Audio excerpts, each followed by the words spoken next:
How many times have you apologized because you are anticipating someone's reaction? And so you think, oh, I'm going to just jump on board right now and I'm going to apologize so that I don't have to sit in the discomfort of them potentially sharing how they feel about something. So when you're over apologizing, you are actually not being considerate of someone else. You in that moment are abandoning yourself to manage them.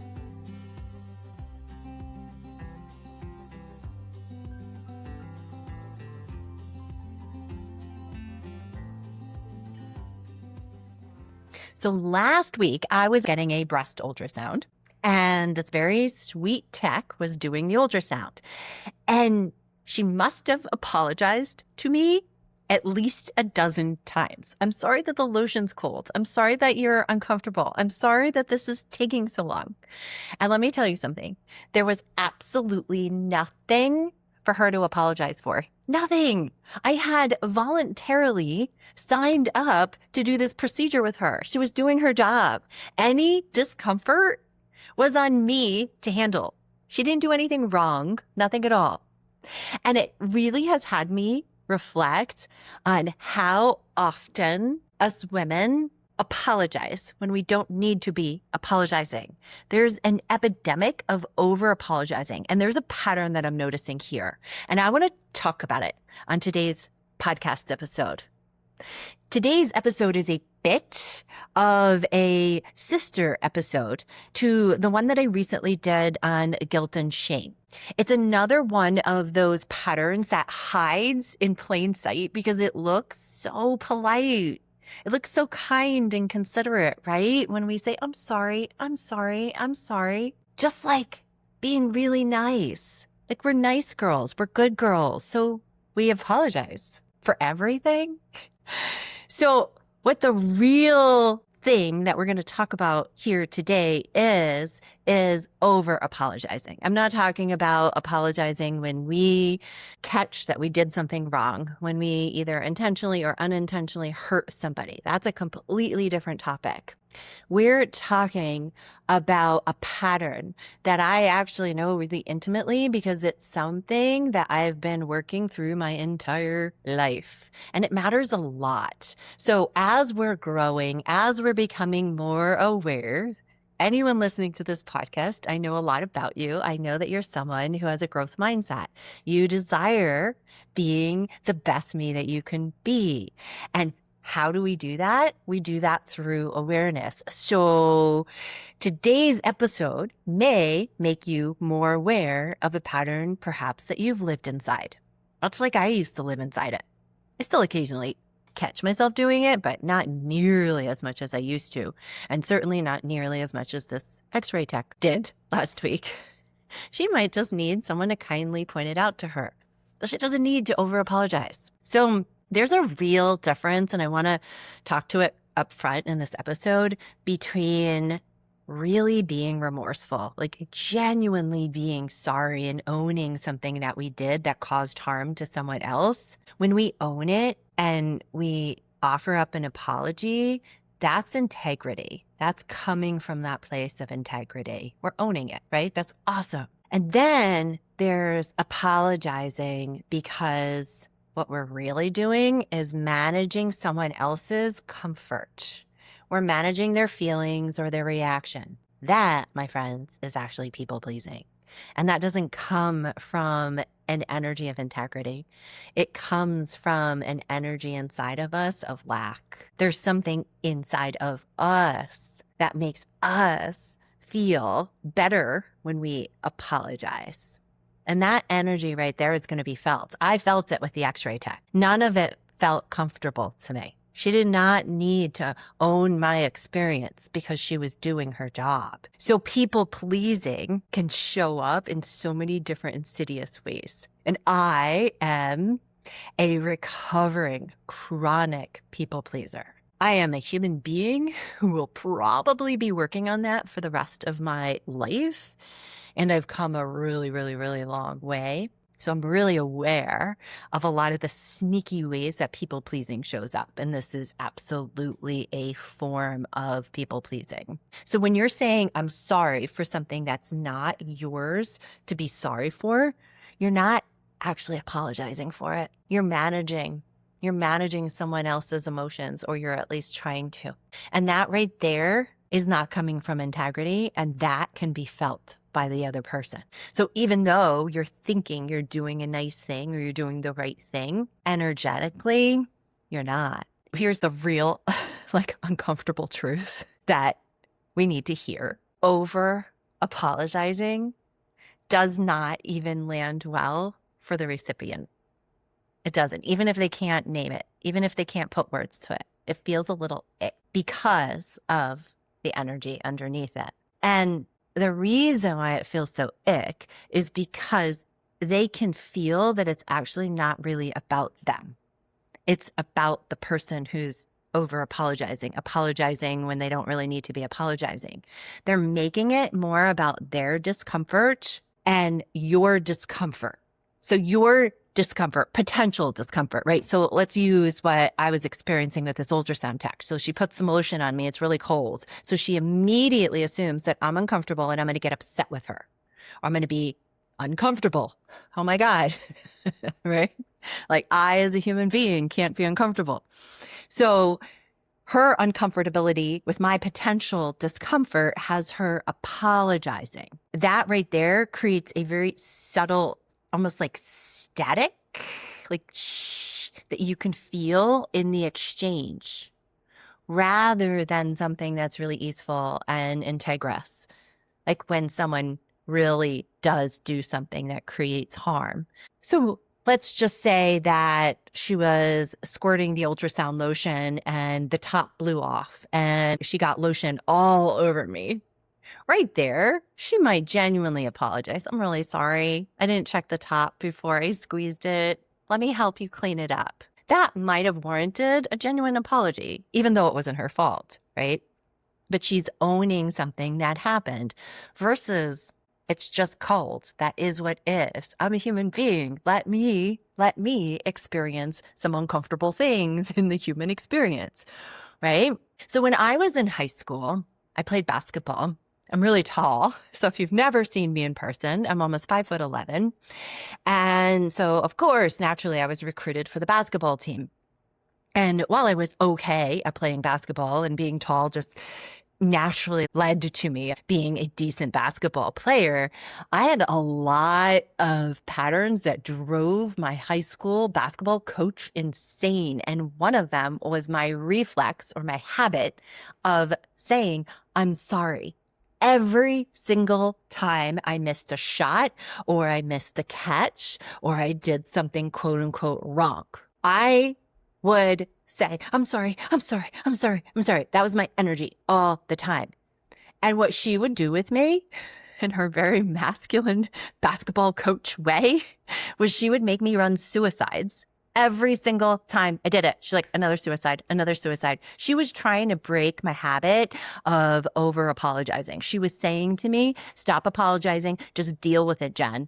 Just get better at it, Jen. Okay, you missed a shot. Do it again, Jen. Like, we're not here to be perfect, right? She didn't have an expectation that I would get 10 out of 10 shots. She was expecting me to show up and do my best over and over and over and over again. I could see that now, and I can see how I probably drove her insane with my over apologizing, but I was making it about me. I was really, honestly, afraid of her reaction. I was always very conflict avoidant. I was afraid she'd be upset with me. I was putting all this pressure on myself to be perfect. And I certainly wasn't humble, but I would throw that, I'm sorry, out there, almost like my shield, right? So as an adult, looking back into that whole situation, I could see that I was actually never really sorry. What I was doing was I was avoiding sitting in the discomfort of my coach's possible disappointment of me. It was me avoiding any discomfort of getting it wrong, right? Of being seen as getting it wrong. God forbid a coach need to coach me on how to do something better. So my apology was an escape hatch. It was not in any way an amends. So what's actually happening when we say sorry and there's no real amends to it, it's not remorse. It's not an integrous apology that's owning something. It is a knee-jerk reflex to skip past discomfort as fast as possible. Like, right? It's really about us. And that's why I'm talking to this on this episode, because that x-ray tech is not the only woman I noticed this in. I notice this in women all the time, everywhere. And again, I saw it in myself. A lot of people were brave enough to mirror it back to me throughout my life until I started to really dig in and understand like what the heck I was doing with my reflex of over apologizing. So the apology becomes the exit ramp, so to speak, so that we don't have to feel the thing that we're trying to avoid. So we don't have to sit with someone else's discomfort. We don't need to risk someone else getting upset with us. We don't need to risk someone else actually speaking up for themselves because maybe they are upset or they are uncomfortable, right? And we're like, I'm going to pre-avoid that by throwing out my apology and then making it seem like, oh, I'm just so sorry. When in reality, we're not allowing them to feel their feelings. We're not allowing them to have their experience. And then we're not allowing ourselves to just be present, be witness to whatever their feelings are or whatever their discomfort, and not take it on, not be so freaking porous. So circling back to my experience with the tech, when she was putting the cold lotion on me, she was pre-managing my reaction. She didn't even know what my reaction would be. Her mind, this is probably very, very programmed into her. She's got her own stories. She's got her own constructs. She's got her own reason why she does this. And I'm pretty sure she does it in all areas of her life, not just her career. So her apologizing wasn't allowing me to own my own experience. It didn't just let me be the person having a slightly uncomfortable 10 minutes. No big deal, right? Any of those procedures are not necessarily comfortable, but that's, again, for me to manage. So what she did was she inserted, she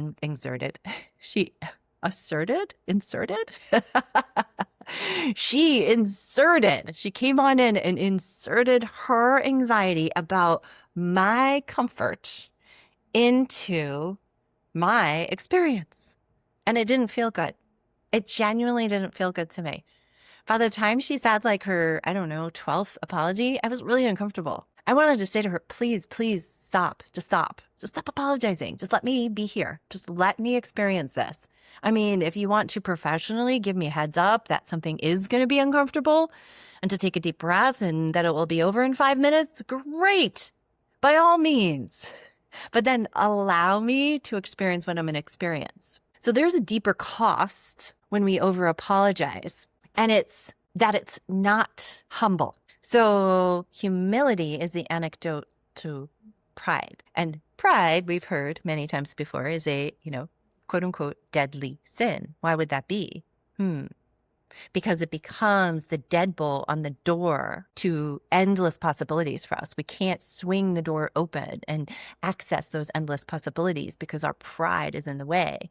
But humility becomes the hinges that allow that door to swing open. And again, endless possibilities available for us. But our pride has us holding back and trying to manage and control. And we're not able to perhaps allow someone to have their own experience. So there's a subtle form when we're over apologizing of us trying to take over or control a situation and deciding in advance how someone else is going to feel and trying to manage it before they've even told us. Like, how many times have you apologized to something because you're anticipating someone's reaction? And so you think, oh, I'm going to just jump on board right now and I'm going to apologize so that I don't have to sit in the discomfort of them potentially sharing how they feel about something. Ugh. So when you're over apologizing, You are actually not being considerate of someone else. You, in that moment, are abandoning yourself to manage them. Ugh. It's like, ugh.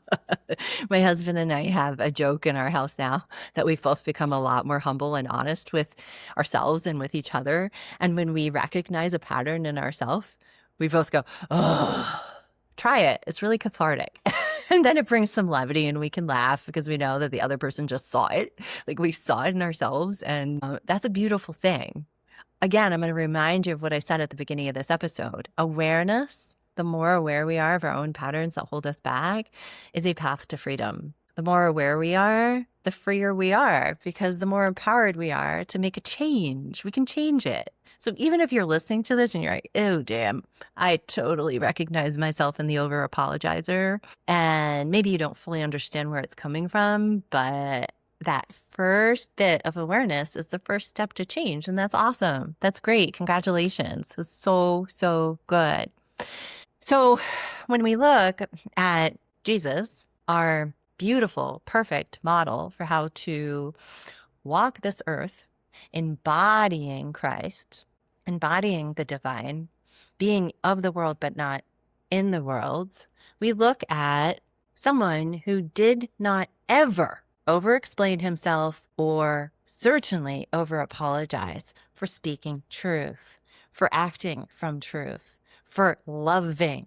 The world around him did not all like what he was doing. He was stirring stuff up. He was pissing people off, so much so that he was killed for it, right? But he was not here to manage the comfort of people he was talking to when he told them something that was really true. He didn't run out and go, I'm so sorry. I'm sorry. I'm sorry. I'm sorry. I'm sorry. But I'm going to still say it. Ugh, I'm going to tell you the truth, but I'm sorry. I'm sorry. Sorry. He did not. He said it. And he let them have their own reaction. He did not get in the way of whatever they needed to feel and experience. Truth doesn't require an apology attached to it, ever. Coming into your own truth, using your own voice, your own no, your own taking up space in this world, it doesn't need to be softened by a dozen I'm sorries to be received. So when we're embodying truth, what we're doing is what Jesus modeled for us. So we're embodying Christ. And Christ, that Christos energy right there, of perfection, of divine perfection, of love, unconditional, of the infinite, when we're embodying that, that in and of itself is something we can trust. So if we're coming from truth, we're coming from love, we don't need to apologize for it. We don't need to soften it just because somebody else might get really uncomfortable with it. So what we can ask ourselves is, do I trust that I'm allowed to exist in a moment without over managing how somebody else feels about it? Can I trust it? If I'm really feeling, I'm going inward and I'm feeling intuitively that this is truth. This is my truth. This is what God is leading me to. This is coming from a place of love. Can I just trust it and not worry about what anyone else thinks of it? Maybe the uncomfortability that they feel is the exact uncomfortability that they need to feel. And us apologizing or not saying this thing or softening, right? Maybe if we do those things, we're actually getting in God's way. So perhaps the most loving, authentic, Christ-centered thing that we can do is to go for it, to speak truth. Always come from love, but to speak the truth and then just be quiet. Let it land however it's going to land for someone else. So I have an invitation for you. When you catch yourself about to say, I'm sorry, catch it, pause and ask yourself a couple questions, or maybe you just ask yourself one question. Did I actually do something that caused harm to here? Do I need to say I'm sorry? Or am I just uncomfortable? What am I actually feeling right now? underneath my sorry that's about to come out of my mouth, what is the real feeling? Am I trying to ward off being uncomfortable with someone else's uncomfortability? Am I trying to smooth over my discomfort or theirs? Am I people pleasing? Trying to control how they feel about me in this moment? What would it feel like to just let this moment be? What if I refrained from saying, I'm sorry? You may have a reflex reaction the way I did that led me to run a lot of suicides. So it will be uncomfortable for you when you hold back on doing something that you've automatically done over and over and over again for a long period of time. But can you be okay with the discomfort? Can you sit in it? What would it feel like if you were just letting that moment be and you're not softening it and you're not smoothing it over and you're not managing it, you're just letting it be? Maybe you need to take some deep breaths, some 4-4-7 breathing as you sit in your own discomfort and you allow the other person to have their own experience. So I'm inviting you over the next week to just simply notice. That is always the first step to creating change. Notice what you're noticing. I've been teaching my ladies that in the summer self-reclamation program, and that has been so incredibly powerful for them. We focused on noticing what we're noticing before we even moved on to bringing even more awareness around our feelings and really unpacking them, just noticing it. So that's your challenge this week. Don't try and even fix it. Just catch it. I want you to catch it and ask yourself, get curious. I'm noticing these patterns. Why? Just get curious. So naming it always is the very beginning to you coming home to yourself in these really tiny, seemingly unremarkable moments.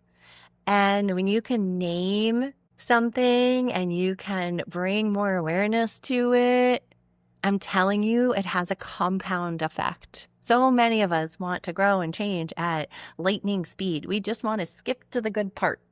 But these are the things, that little tiny, seemingly insidious things that show up for us, that infiltrate our life, that have a lot more density, that weigh us down. So when we bring awareness, we can create these little shifts.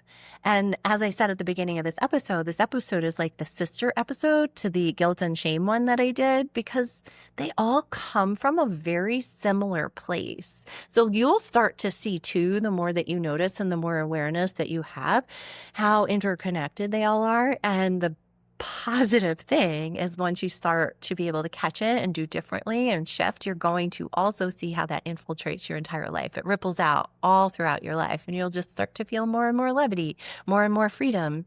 So what I learned when I was a basketball athlete with my coach was that was my first awareness around my reflex around, I'm sorry. It took me a really long time to understand why I was over apologizing, to understand the roots of my people pleasing, right? But it was such a gift from her, because what she was doing was she was expressing that it didn't feel good to her, and she also could see that it wasn't good for me. So she was in her own, again, way, she was trying to get me to shift the habit.